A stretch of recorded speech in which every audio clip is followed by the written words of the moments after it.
हमारे YouTube channel ग्रह गोचर में आपका स्वागत है। इस चैनल के माध्यम से हम सनातन धर्म और संस्कृति से जुड़ी महत्वपूर्ण जानकारियां आप तक पहुंचाते हैं, तो हमारे चैनल को सब्सक्राइब कीजिए और महत्वपूर्ण जानकारियों का आनंद उठाइए। आज हम बात करेंगे परशुराम जयंती की। परशुराम जयंती यानी भगवान विष्णु के छठे अवतार भगवान परशुराम का जन्मोत्सव। मान्यता है कि भगवान परशुराम का जन्म अक्षय तृतीया यानी वैशाख मास के शुक्ल पक्ष की प्रदोष व्यापिनी तृतीया तिथि में हुआ था। काशी पंचांग के अनुसार दिनांक 14 मई दिन शुक्रवार को वैशाख मास के शुक्ल पक्ष की प्रदोष व्यापिनी तृतीया है।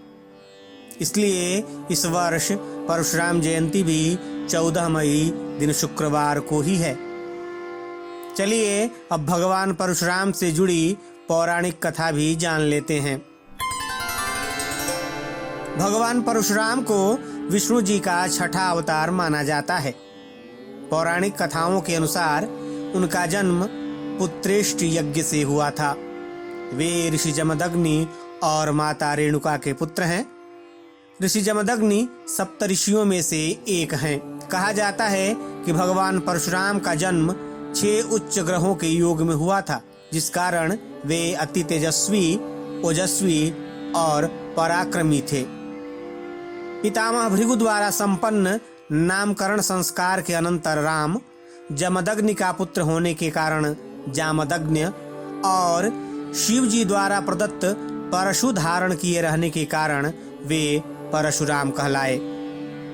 उनकी आरंभिक शिक्षा महर्षि कश्यप और ऋचिक के आश्रम में हुई। उन्हें महर्षि ऋचिक से सारंग नामक दिव्य वैष्णव धनुष और ब्रह्मर्षि कश्यप से विधिवत अविनाशी वैष्णव मंत्र प्राप्त हुआ। उसके बाद उन्होंने कैलाश पर भगवान शंकर से विद्या प्राप्त कर विशिष्ट दिव्यास्त्र विद्युद्भी नामक परशु प्राप्त किया। शिव जी ने उन्हें श्री कृष्ण का त्रैलोक की विजय कवच, स्तवराज स्तोत्र और मंत्र कल्पतरु भी प्रदान किया। परशुराम शस्त्र विद्या के महान गुरु थे। उन्होंने भीष्म, द्रोण और कर्ण को शस्त्र विद्या प्रदान की थी। उन्होंने एकादश छंद युक्त शिव पंचत्वारिंश नाम स्तोत्र भी लिखा।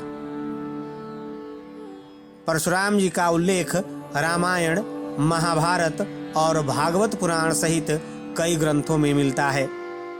वे अहंकारी और धृष्ट हई वंशी क्षत्रियों का पृथ्वी से 21 बार संहार करने के लिए प्रसिद्ध हैं। वे धरती पर वैदिक संस्कृति का प्रचार प्रसार करना चाहते थे। कहा जाता है कि भारत के अधिकांश ग्राम उन्हीं के द्वारा बसाए गए, जिसमें कोंकण, गोवा और केरल का समावेश है। पौराणिक कथा के अनुसार भगवान परशुराम ने तीर चलाकर गुजरात से लेकर केरल तक समुद्र को पीछे धकेलते हुए नई भूमि का निर्माण किया। इसी कारण कोंकण, गोवा और केरल में भगवान परशुराम वंदनीय हैं। वे भार्गव गोत्र की सबसे आज्ञाकारी संतानों में से एक थे, जो सदैव अपने गुरुजनों और माता पिता की आज्ञा का पालन करते थे। एक बार अपने पिता की आज्ञा पर उन्होंने अपनी माता का सिर काट दिया था और बाद में मां को पुनः जीवित करने के लिए उन्होंने पिता से वरदान भी मांग लिया था। अश्वत्थामा, हनुमान और विभीषण की तरह परशुराम जी भी अमर हैं। तभी तो वे राम के काल में भी थे और कृष्ण के काल में भी, और कल्प के अंत तक वे धरती पर ही तपस्यारत रहेंगे। धर्म और संस्कृति से जुड़ी ऐसी ही रोचक जानकारियों के लिए देखते रहिए हमारा YouTube चैनल ग्रह गोचर।